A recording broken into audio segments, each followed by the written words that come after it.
The CIA thought they could buy loyalty in Burkina Faso with briefcases of cash. A hidden recording would change everything. This explosive tape reveals a shocking international incident that undermines Western diplomatic narratives about Africa's sovereignty. In this video, we'll take you inside the tense confrontation where CIA agents attempted to bribe government officials close to President Traoré. The recording captures every word and gesture of this audacious operation.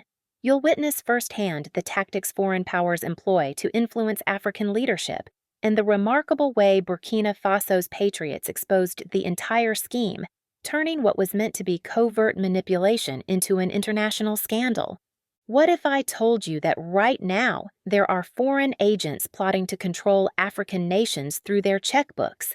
This isn't fiction or conspiracy. It's the cold reality of international politics, especially in resource-rich nations asserting their independence.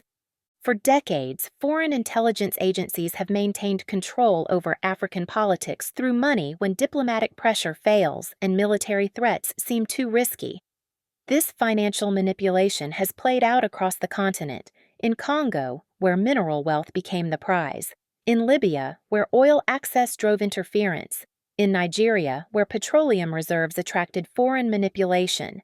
The playbook remains consistent: identify influential officials, apply pressure, and offer financial incentives difficult to refuse. Burkina Faso stands as the latest battleground in this shadow war. Under Ibrahim Traoré's leadership, this West African nation has made bold moves toward true sovereignty. Since taking power in 2022, Traoré has openly challenged the post-colonial order. His government expelled French forces, questioned long-standing economic arrangements, and formed new alliances with Russia and other partners. This independence push has made Burkina Faso a prime target. Intelligence agencies typically map power structures, identifying decision-makers, their influencers, and those with financial vulnerabilities.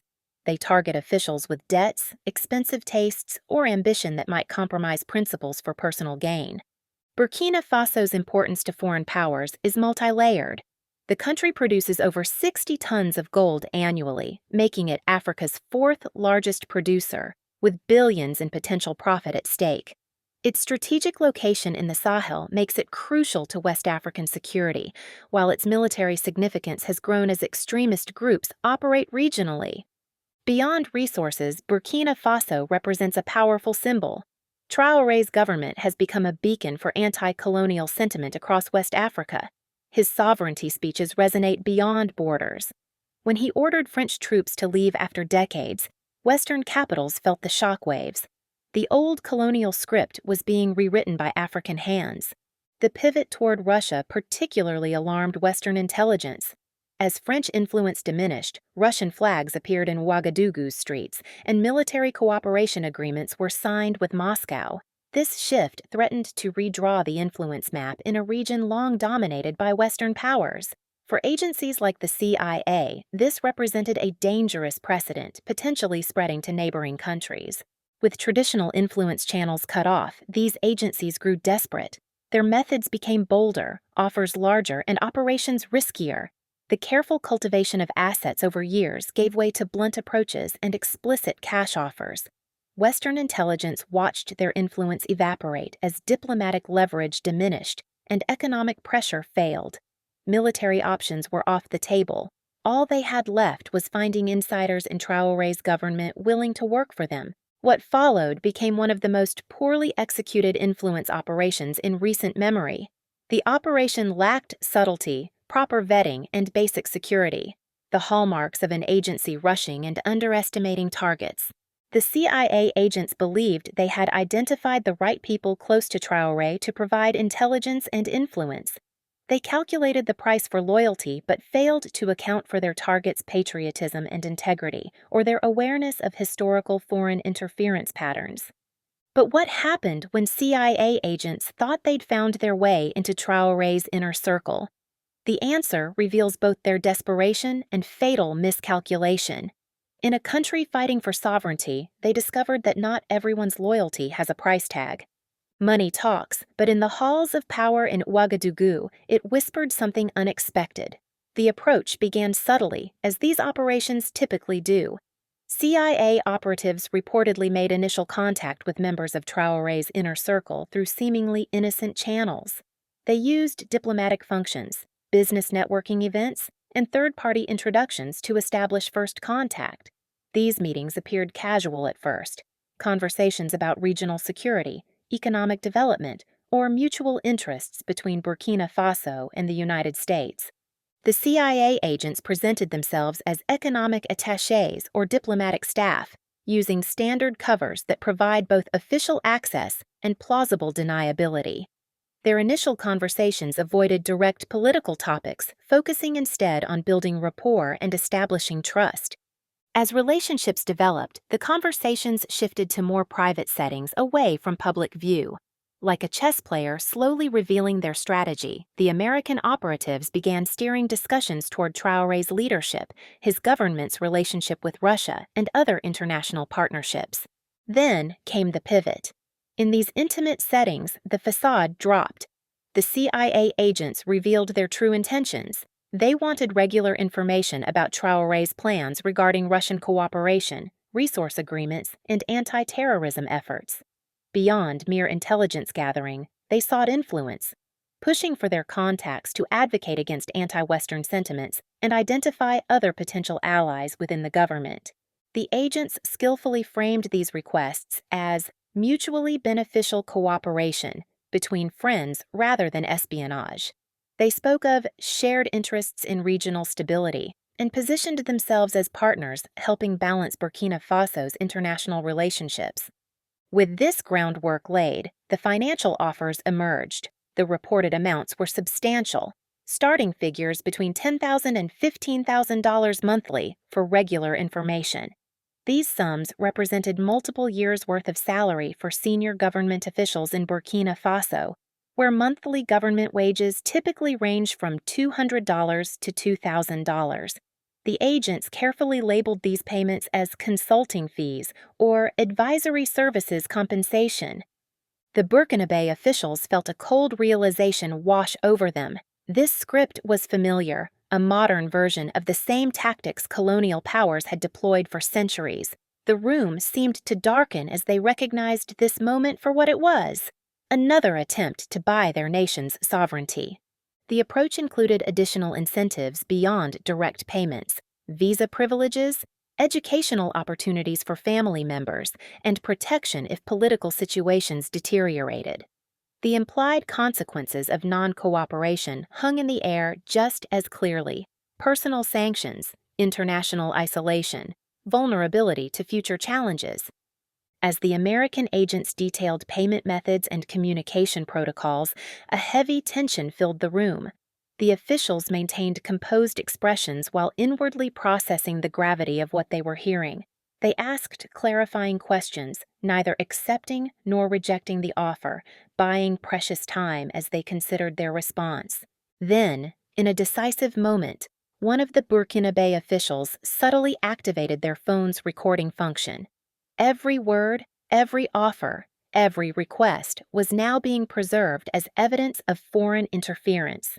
The meeting continued, with officials ensuring the recording captured clear details while planning to take this evidence directly to President Traoré. What the Americans believed was a successful recruitment operation was transforming into a catastrophic exposure of their methods. What these CIA agents failed to realize was that their entire operation was about to be revealed to the world. The moment someone pressed record changed everything, turning a secret meeting into international evidence of interference. While CIA operatives detailed their proposition, an official quietly activated the voice recording application on their smartphone. The device, reportedly a standard Android phone with enhanced security features, captured the conversation in high-quality audio. The officials had prepared for this possibility, ensuring their phones were fully charged and had sufficient storage space. Multiple recording devices worked simultaneously, creating backups that would protect the integrity of this pivotal moment. The tension in the room was palpable, each heartbeat a countdown as digital evidence accumulated. In that single moment, ordinary smartphones transformed into shields of sovereignty. capturing words that would later shake international relations. The risks these officials took were enormous. By recording foreign intelligence operatives without their knowledge, they placed themselves in immediate personal danger. If discovered during the meeting, they could have faced threats, intimidation, or worse. The CIA agents might have demanded the immediate deletion of any recordings or physically seized the devices. Even after the meeting, the officials carrying these recordings became targets. If foreign intelligence discovered their actions before the evidence reached safe hands, they could have faced retaliation ranging from character assassination to physical harm. Professional consequences loomed equally large. These officials risked being labeled as troublemakers who damaged international relations. Future career opportunities could vanish. They might be excluded from diplomatic functions or passed over for promotions. Officials in similar situations in other countries have found themselves facing manufactured scandals after crossing powerful foreign interests. Despite these dangers, the Burkinabe officials maintained remarkable composure throughout the meeting. They asked natural follow-up questions about payment methods and communication protocols, gathering more incriminating details without arousing suspicion. They kept their body language neutral, avoiding nervous gestures that might alert trained operatives to the recording in progress. The content of the recording proved devastating. It allegedly captured American operatives explicitly offering monthly payments of $10,000 to $15,000 in exchange for information about Traoré's inner circle discussions, particularly regarding military cooperation with Russia. The agents reportedly detailed specific intelligence requirements and outlined secure methods for transferring both information and payments. After the meeting, the officials secured the recording through multiple channels. Technical experts verified the audio's authenticity, establishing documentation to prove the recording hadn't been altered. The officials created sworn statements detailing the circumstances of the conversation. The recording reached President Traoré within hours, delivered personally by trusted individuals rather than transmitted electronically where it might be intercepted. Along with the audio files, they provided written transcripts and contextual information. When Traoré and his closest advisors first heard the recording, their reaction was one of controlled anger mixed with strategic calculation. These weren't naive men. Many had military backgrounds and understood intelligence operations. But the brazenness of the approach crossed lines they found unacceptable. Security protocols immediately tightened. Officials began investigating whether other government members had been approached similarly. Intelligence services reviewed recent policy decisions for signs of outside influence. Most importantly, Traoré and his advisors began planning their response. The recording transformed from mere evidence into a powerful tool. It provided proof of what many African leaders had long claimed, that Western powers continued to use covert means to influence sovereign nations. With this audio, Traoré's government could demonstrate that their push for sovereignty wasn't paranoia, but a response to real foreign interference. With evidence in hand, Traoré's government now faced a critical decision about how to respond. When the world heard CIA agents offering cash for influence, the balance of power shifted in an instant. After careful deliberation with his Security Council, President Traoré made a bold decision. Rather than handling the matter privately through diplomatic channels, the Burkinabe government chose to make the recording public. The release came during a nationally televised address where Traoré sat alongside the officials who had been approached. The timing was strategic. Evening hours when most citizens were home and international media would have time to pick up the story for the next day's news cycle. The recording was broadcast repeatedly on national radio and television. The government released both the original audio and translated transcripts in multiple languages to ensure international audiences could understand exactly what had transpired. Digital copies spread across social media platforms where citizens shared them widely with hashtags promoting Burkinabe sovereignty. Within hours, the recording had reached millions of listeners across Africa and beyond. This decisive move by Traoré transformed the diplomatic landscape overnight, forcing international powers to respond to evidence they could not easily dismiss. International reaction came swiftly and split along predictable lines. Western governments initially questioned the recording's authenticity. The U.S. State Department released a carefully worded statement, neither confirming nor denying the recording's contents, but suggesting it might have been taken out of context or manipulated. Some Western media outlets framed the story as alleged CIA activities, while others questioned Traoré's motives for the release. In stark contrast, leaders across Africa rallied behind Burkina Faso. Presidents from Mali, Niger, and other nations condemned foreign interference in African affairs. The African Union called an emergency session. Russia and China, seeing an opportunity, offered public support for Burkina Faso's sovereignty while highlighting Western hypocrisy about respecting international law. For everyday Burkinabe citizens, the recording transformed abstract concepts of foreign interference into concrete reality. People flooded public squares in Ouagadougou and other cities, creating seas of red, green, and yellow national flags. Portraits of Traoré were held high above the crowds as patriotic songs echoed through streets. The recording sparked a surge in national unity, temporarily bridging ethnic and political divisions. Even Traoré's political opponents found themselves unable to criticize his handling of the situation. The diplomatic fallout intensified. Burkina Faso expelled several American diplomats identified as having intelligence connections. The U.S. ambassador faced difficult questions about America's respect for Burkinabe sovereignty. Several Western nations issued travel advisories, which many saw as economic retaliation. For Traoré, the incident transformed a potential vulnerability into a source of strength. His approval ratings soared as he positioned himself as the defender of national dignity. The recording validated his warnings about foreign interference, making his previous security measures appear prescient rather than paranoid. Other African leaders increasingly looked to him for guidance, elevating Burkina Faso's diplomatic influence. Within the American government, the exposure created internal chaos. CIA officials held emergency meetings to assess the damage to operations across West Africa. The State Department scrambled to address whether they had been aware of the operation. Congress members demanded briefings. Publicly, U.S. officials pivoted to damage control, while neither confirming nor denying the specific allegations.